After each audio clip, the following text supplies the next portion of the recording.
नमस्कार, मैं हूं विवेकानंद शर्मा। आप देख रहे हैं के न्यूज़ कल आजकल। और आजकल चर्चा में है एक ऐसा नाम भारतीय जनता पार्टी युवा मोर्चा में हम कह सकते हैं कि एक ऐसे व्यक्ति का प्रदेश अध्यक्ष के रूप में नाम आया है जो मूल रूप से संघ की पाठशाला से शिक्षा लेकर और राजनीति के क्षेत्र में नए पायदान पर चढ़ने लगा है। और कह सकते हैं कि जिस प्रकार से राजस्थान प्रदेश की टीम में उपाध्यक्ष रहते हुए उन्होंने काम किया, और अनेक विशेषज्ञों का तो ये भी कहना है कि जिस समय इस चुनावी दौर में भारतीय जनता युवा मोर्चा के प्रदेश अध्यक्ष की घोषणा हुई, लोगों ने कहा एक ऐसा नाम निकल कर आया है जो कार्यकर्ताओं का चहेता नाम है, और वो नाम है हिमांशु शर्मा। आज हम बात करेंगे हिमांशु जी से, किस प्रकार की रीति नीति उनकी रहने वाली है, क्या उनकी प्राथमिकताएं। हिमांशु जी, आपका बहुत बहुत स्वागत है। नमस्कार।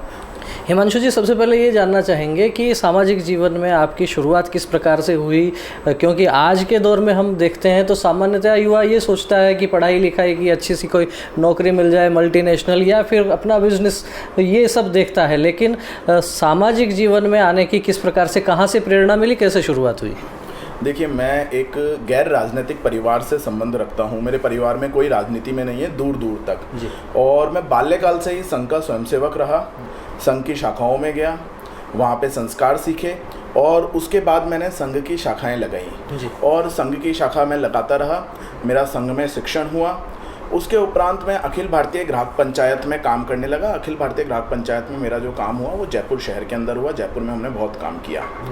और उसके बाद में मैं जब अशोक जी सैनी ने पदभार संभाला तो उस समय मैं प्रदेश सह संयोजक बना एक विधि समिति का, और विधि समिति के सह संयोजक के रूप में मैंने काम किया। उसके बाद मैं संयोजक बना।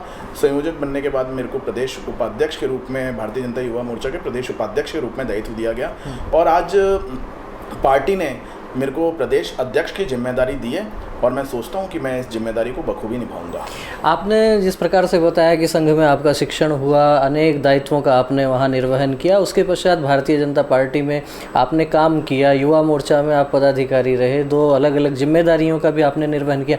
कितना अंतर देखते हैं संघ की कार्यप्रणाली में और भारतीय जनता पार्टी में? देखिए, संघ जो है वो एक सांस्कृतिक संगठन है, और भारतीय जनता पार्टी जो है वो राजनीतिक संगठन है।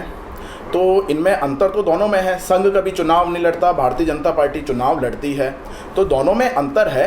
पर दोनों अपने अलग अलग क्षेत्रों में काम कर रहे हैं, तो अंतर होना भी लाजमी है। अंतर होना लाजमी है, लेकिन जिस प्रकार से इस समय एक प्रकार से प्रदेश में चुनाव का माहौल है, संघ जाना जाता है अपने अनुशासन के लिए। भारतीय जनता पार्टी में कहिए या अन्य कोई भी राजनीतिक दल, जो भी दल चुनाव लड़ते हैं, उनमें अनेक लोग निर्दलीय के रूप में चुनाव लड़ते हैं, बागी होकर चुनाव लड़ते हैं। क्या लगता है, एक अनुशासित संगठन वहाँ से आकर एक कार्यकर्ता और भारतीय जनता पार्टी में आके महत्वपूर्ण दायित्व की जिम्मेदारी जब वहाँ मिलती है, वो अनुशासन जो आपने बचपन में संघ की शाखाओं में देखा होगा, कहीं ना कहीं कमी खलती है भाजपा में? नहीं, ऐसी बात नहीं है। और जब मुझे युवा मोर्चा का नेतृत्व करने का मौका मिला है, तो मैं चाहूँगा, वैसे संगठन अनुशासित है, मैं चाहूँगा जो कुछ मैंने संघ में सीखा है उसको मैं यहाँ पर इम्प्लीमेंट कर सकूँ। और विवेकानंद जी, जो काम हम आज करने वाले हैं इसका मूल्यांकन कल नहीं हो सकता, परसों नहीं हो सकता। इसका जो मूल्यांकन होगा हमारे मरने के बाद होगा, या 50-100 कई वर्षों बाद होगा। तो मैं सोचता हूँ जो भी संघ की शाखाओं में मैंने बाल्यकाल में काम सीखा है उसका मैं अपने सामाजिक जीवन में और राजनीतिक जीवन में उसको इम्प्लीमेंट करूँगा। और मैं चाहूँगा कि मैं उससे लाभान्वित हूँ, समाज उससे लाभान्वित हों, और हमारे जो कार्यकर्ता हैं उनसे लाभान्वित हों। और इसका मूल्यांकन तो आने वाली पीढ़ियाँ करेंगी कि हमने कैसा काम किया, और हमें ये उन पर छोड़ना चाहिए।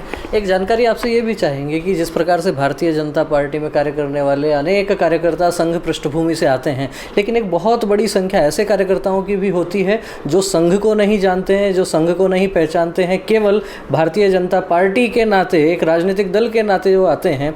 किस प्रकार से सामंजस्य बना पाएंगे दोनों प्रकार के कार्यकर्ताओं? देखिए, राजनीतिक संगठन है भारतीय जनता पार्टी, तो भारतीय जनता पार्टी जो है, भारतीय जनता पार्टी के संविधान के अनुसार चलती है, कोई परिवार तो चलाता नहीं है। और भारतीय जनता पार्टी के संविधान में कहीं पे भी ये तो नहीं लिखा कि अगर आपको भारतीय जनता पार्टी की मेंबरशिप लेनी है तो उसके लिए प्री कंडीशन है कि आपको संघ की शाखा जाना होगा।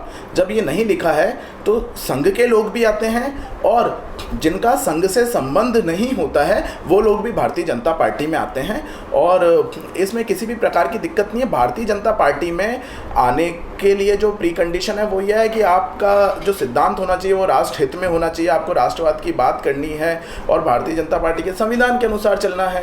तो जो व्यक्ति आता है वो भारतीय जनता पार्टी के संविधान के साथ चलेगा, तब तक वो भारतीय जनता पार्टी में रह सकता है और अच्छे से नेतृत्व कर सकता है। उसके लिए संघ में होना या संघ का स्वयंसेवक होना कोई प्री कंडीशन नहीं है। तो हिमांशु जी का कहना है कि पार्टी में काम करने वाले कार्यकर्ता चाहे संघ के स्वयंसेवक हैं या फिर उनकी पृष्ठभूमि दूसरी है, सबको समान रूप से महत्व मिलने वाला है और सबको साथ लेकर काम करने के बारे में भी इनके विचार हम जान ही रहे हैं। हिमांशु जी, आपसे जानना भी ये चाहेंगे कि अब चूँकि आपका पदभार ग्रहण होने वाला है, उसके बाद में मुख्य रूप से क्या प्राथमिकताएं रहने वाली हैं? देखिए, युवा मोर्चा जो है उसको बेसिकली संगठन काम देता है और युवा मोर्चा संगठन में काम करता है। जैसे जब मैं उपाध्यक्ष के रूप में काम कर रहा था तो हमने अलग अलग जो पार्टी कार्यक्रम चला रही थी, चुनावों में हमें जो नव मतदाता थे उनका काम दिया, इसके अलावा हमें सदस्यता अभियान में काम दिया।